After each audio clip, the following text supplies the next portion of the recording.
Hello friends, मैं प्रमोद सिंह आप सभी का स्वागत करता हूं अपने यूट्यूब चैनल EGS स्टडी में। आपने पिछले वीडियो में जनजातीय समाज के शासन व्यवस्था के अंतर्गत संथाल जनजाति, मुंडा जनजाति और उरांव जनजाति की शासन व्यवस्थाओं को आपने देखा।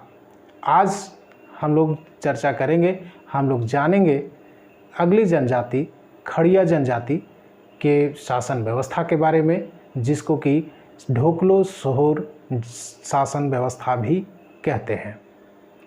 पिछले वीडियो में जिस प्रकार से हम लोगों ने जनजातीय शासन व्यवस्था को पढ़ा, उसी प्रकार से इस जनजातीय शासन व्यवस्था को भी हम लोग जानेंगे।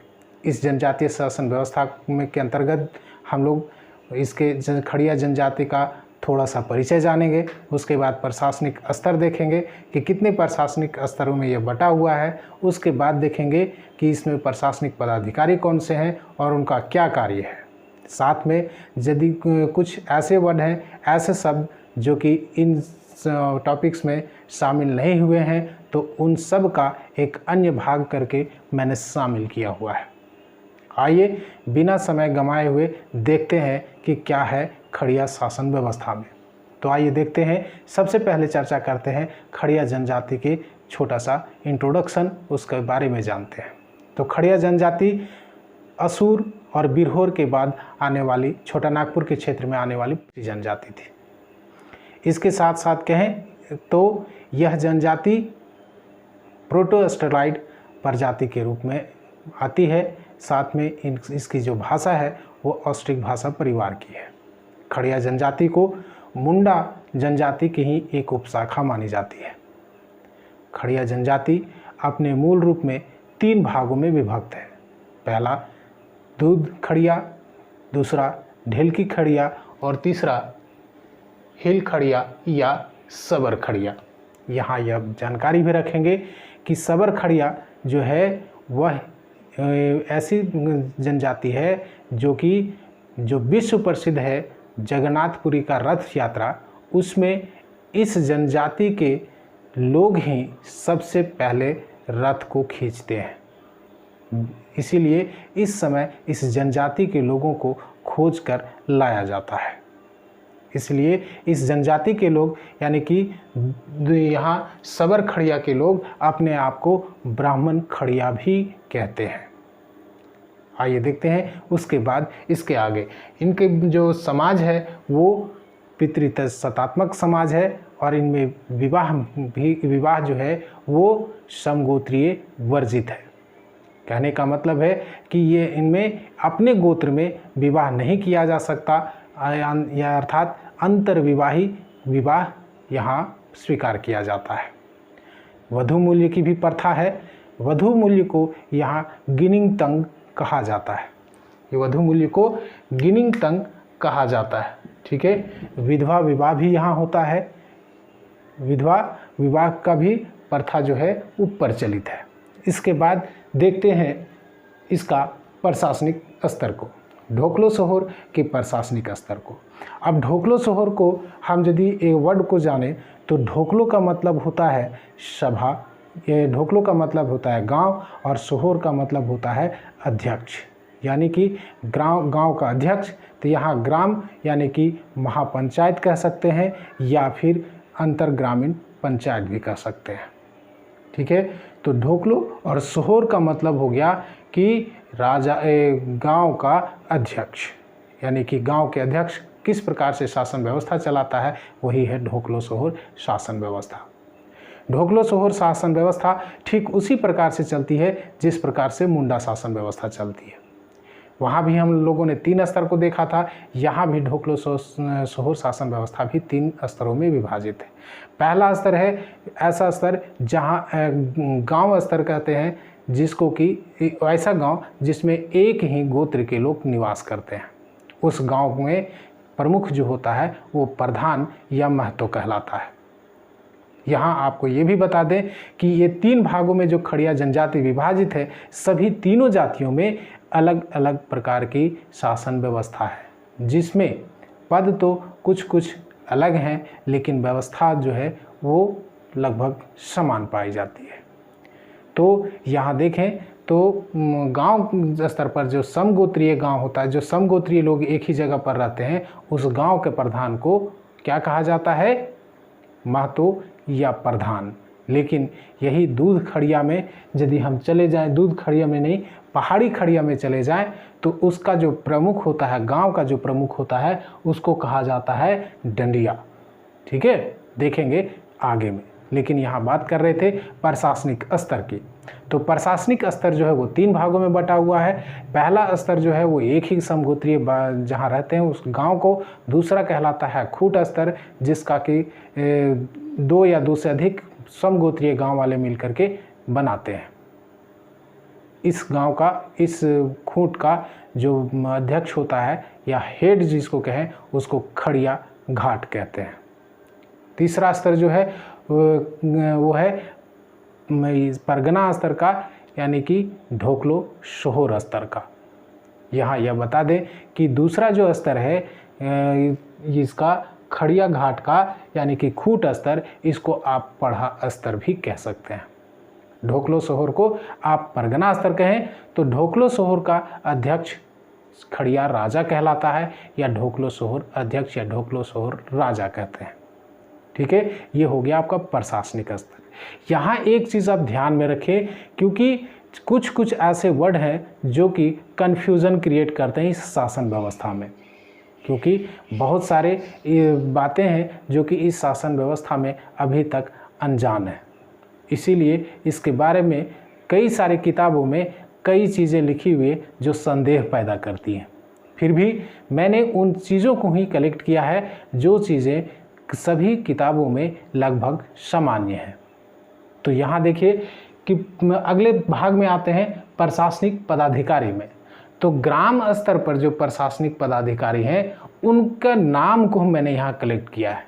ठीक है, उनके नाम को मैंने कलेक्ट किया है। तो ग्राम स्तर पर जो पदाधिकारी मिलते हैं, नाम जो मिलता है वो है महतो या प्रधान, जो कि गांव का प्रधान है। दूसरा पाहन, या इसको कालो भी कहते हैं। ठीक है, पाहन को कालो भी कहते हैं। ठीक है, उसके बाद ये 2 तो हो गए।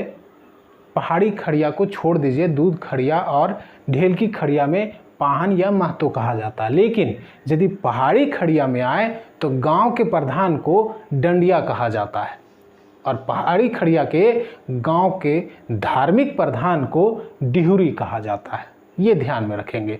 ढेल की खड़िया और दूध खड़िया का जो है उसमें गांव के प्रधान को महतो कहा जाता है, और पाहन या कालो कहा जाता है धार्मिक प्रधान को। ठीक है, लेकिन यदि बात करें पहाड़ी खड़िया के बारे में तो गांव के प्रधान को डंडिया कहा जाता है, जबकि धार्मिक प्रधान को डिहुरी कहा जाता है। ठीक है, अब आते हैं आगे करटाहा को। तो करटाहा न्यायविद के रूप में काम करता था। ऐसे लोगों को ऐसे व्यक्ति को चुना जाता था जो ईमानदार हो और अच्छा जानकार हो, यानी कि उनकी जो विश्वास थे, जो उनकी व्यवस्था थी, उसके बारे में अच्छा जानकार हो। ये सभी अवैतनिक थे, इनको कोई भी वेतन नहीं मिलता था, लेकिन इनका सम्मान समाज में, जनजाति समाज में बहुत ही ऊंचा होता था। आगे देखते हैं करटाहा के बाद रेड। करटाहा के बाद जो करटाहा के भी ऊपर जो सबसे ज़्यादा सम्मानित पद था वो था रेड का। ठीक है, उसके बाद आते हैं खूट स्तर पर। खूट स्तर को आप पढ़ा स्तर भी कह सकते हैं, जो मुंडा स्तर में पाया जाता था। खैर, यहाँ आप इस शासन व्यवस्था को ध्यान में रखते हुए यदि ध्यान दें तो 2 या 2 से अधिक गांवों को मिला करके खूट बनाया जाता था। खूट स्तर पर इसका अध्यक्ष जो होता था उसको खड़िया घाट कहा जाता था।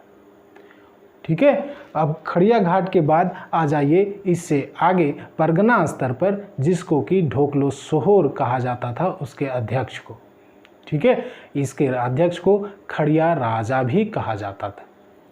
ठीक है, अब खड़िया राजा की सहायता के लिए यहाँ 3 पद का उल्लेख किया गया, किताबों में मिलता है। पहला जो पद है वो लिखाकड़ है। पहला पद जो है वो लिखाकड़ है, जो कि खड़िया राजा का सहायता करता है। सभी कार्यों में, चाहे वो प्रशासनिक हो, चाहे न्यायिक हो, चाहे किसी भी कार्य में हो, वो लिखाकर जो है वो उसको सलाह देता है। दूसरा जो है तिंजावकड़। तिंजावकड़ तिजोरी से याद रखिए, तिजोरी यानी कि खजांची का ना कार्य करता था। ठीक है, लिखा पढ़ी का काम करता था कौन? तो तिंजावकड़। किस स्तर पर? परगना स्तर पर, यानी ढोकलो सोहोर का जो स्तर है उस स्तर पर। आगे है दीवान। दीवान है प्रशासनिक कार्यों में सहायक। किसका? तो राजा का, खड़िया राजा का। अब इसके बाद देखते हैं कुछ कुछ चीज़ें जो कि इसमें मैंने डिस्कस नहीं किया है, तो आइए देखते हैं क्या क्या है। तो सबसे पहले देखते हैं कि यहाँ जैसे हम उरांव में सूर्य को धर्मेश और मुंडा में सिंहबोगा कहा जाता, संथाल में सिंहबोगा कहा जाता है, उसी प्रकार से यहाँ सूर्य को पोड़ो मसूर कहते हैं। ठीक है, सूर्य को पोड़ो मसूर कहते हैं। साथ में एक चीज़ और भी यहाँ है जो कि किसी अन्य जनजातियों में प्रथा नहीं है, लेकिन यहाँ एक प्रथा है कि यहाँ लड़कियों को गोदवाया जाता है। और गोदना उसी एक एज है, यानी कि जिस समय लड़कियों की रजस्वला होती है उस एज से पहले ही उनको गोदवाया जाता है। लड़कों के लिए ये वर्जित है। ठीक है, ये सारे चीज़ें हैं किसमें? तो ढोकलो सोहोर शासन व्यवस्था में।